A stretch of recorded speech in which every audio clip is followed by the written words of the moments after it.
നവരാത്രിയിലെ 9 നാളുകളിലും ആരാധിക്കേണ്ട നവദുർഗകളെ അറിയാമോ? നവരാത്രിയുടെ ആദ്യ ദിനം ശൈലപുത്രിയെയാണ് ആരാധിക്കുന്നത്.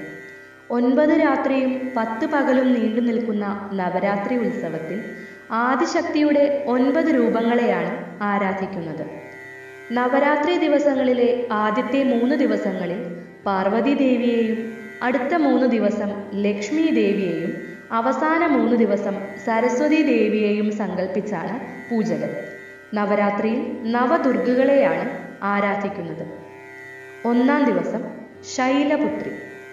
നവരാത്രിയുടെ ആദ്യ ദിനം ശൈലപുത്രിയെയാണ് ആരാധിക്കുന്നത്. ഹിമവാന്റെ മകളാണ് പാർവതി. സംസ്കൃതത്തിൽ ശൈൽ എന്നാൽ പർവ്വതമെന്നാണ് അർത്ഥം. അതിനാലാണ് പാർവതിയെ ശൈലപുത്രി എന്ന് വിളിക്കുന്നത്.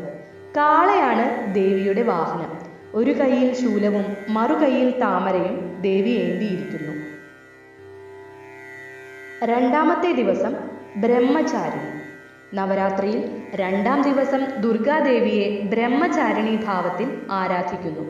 ഇടതുകൈയിൽ കമണ്ഡലവും വലതുകൈയിൽ അക്ഷമാലയും ഏന്തി ശുഭ്രവസ്ത്രം ധരിച്ചാണ് ദേവിയുടെ രൂപം. ഹിമവാന്റെ പുത്രിയായി ജനിച്ച ദേവി ശിവന്റെ പത്നിയാകാൻ നാരദ മുനിയുടെ നിർദ്ദേശപ്രകാരം തപസ്സു ചെയ്തു. കഠിന തപസ് അനുഷ്ഠിച്ചതിനാൽ ദേവിക്ക് ബ്രഹ്മചാരിണി എന്ന നാമം ലഭിച്ചു. 3-ാം ദിവസം ചന്ദ്രഖണ്ഡ. നവരാത്രിയിൽ പാർവതിയുടെ ചന്ദ്രഖണ്ഡാഭാവമാണ് 3-ാം ദിവസം ആരാധിക്കുന്നത്. നെറ്റിയിൽ ചന്ദ്രക്കലയുള്ളതിനാൽ ദേവി ചന്ദ്രഖണ്ഡ എന്ന നാമത്തിൽ അറിയപ്പെടുന്നു. സിംഹവാഹിനിയായ ദേവിക്ക് 10 കൈകളുണ്ട്. ഓരോ കൈകളിലുമായി പത്മം, ധനുഷ്, ബാണം, കമണ്ഡലു, ഖഡ്ഗം, ഗദ, ശൂലം എന്നീ ആയുധങ്ങളുണ്ട്. നവരാത്രിയിൽ പാർവതിയുടെ കുഷ്മാണ്ഡ ഭാവമാണ് 4-ാം ദിവസം ആരാധിക്കുന്നത്.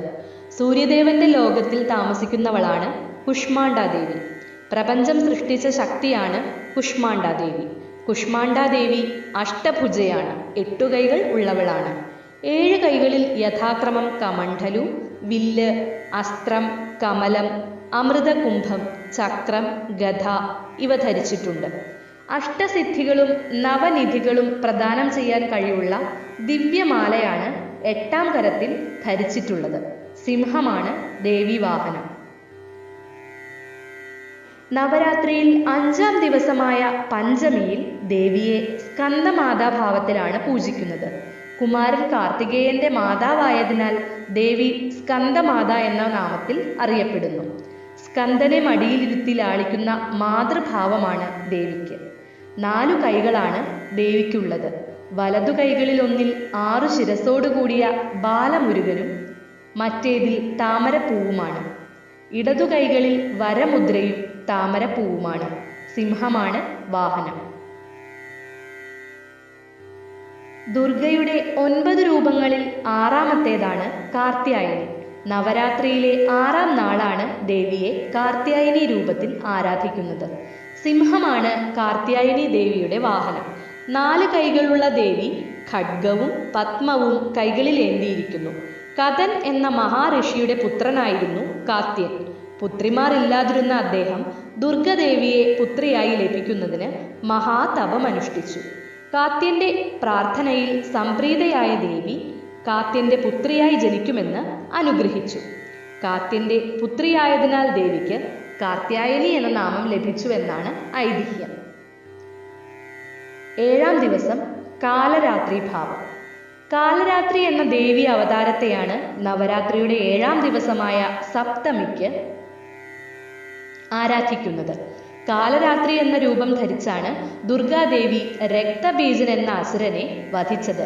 കറുപ്പു നിറത്തോടു കൂടിയ കാലരാത്രി മാത ദേവി ദുർഗയുടെ രൗദ്രരൂപമാണ്. 4 കൈകളോടുകൂടിയ ദേവിയുടെ വാഹനം കഴുതയാണ്. നവദുർഗാ ഭാവങ്ങളിൽ 8-ാമത്തെ ഭാവമാണ് മഹാഗൗരി. നവരാത്രിയിൽ 8-ാം ദിവസമായ അഷ്ടമിക്ക് ദുർഗാദേവിയെ മഹാഗൗരി ഭാവത്തിൽ ആരാധിക്കുന്നു. തൂവെള്ള നിറമായതിനാൽ ദേവി മഹാഗൗരി എന്നറിയപ്പെടുന്നു. ശിവപ്രാപ്തിക്കായി തപസ് ചെയ്ത ദേവിയുടെ ശരീരം മുഴുവനും പൊടിപടലങ്ങളും മണ്ണും കൊണ്ട് ഇരുണ്ട നിറമായി. തപസ് പൂർണ്ണമായപ്പോൾ മഹാദേവൻ ഗംഗാജലം ഉപയോഗിച്ച് അവ നീക്കം ചെയ്തു. അപ്പോൾ ദേവിയുടെ ശരീരം വെളുത്തു പ്രകാശം പൊഴിക്കുന്നത് പോലെയായെന്നും അന്നുമുതൽ ദേവി മഹാഗൗരി എന്നറിയപ്പെടുന്നുവെന്നും കഥകളുണ്ട്. 4 കൈകളുള്ള ദേവിയുടെ വാഹനം കാളയാണ്. ദേവിയുടെ 2 കരങ്ങളിലുമായി ശൂലവും ഠമരുവും ഉണ്ട്. നവരാത്രിയിൽ അവസാന ദിവസം സിദ്ധിദാത്രിയെ ആരാധിക്കുന്നു. ഭക്തർക്ക് സർവസിദ്ധികളും പ്രദാനം ചെയ്യുന്നു. താമരപ്പൂവിൽ ഉപവിഷ്ടയായ ദേവിക്ക് 4 കരങ്ങളാണുള്ളത്. ചക്രം, ഗദ, താമര എന്നിവ ഏന്തിയ ദേവിയുടെ വാഹനം സിംഹമാണ്.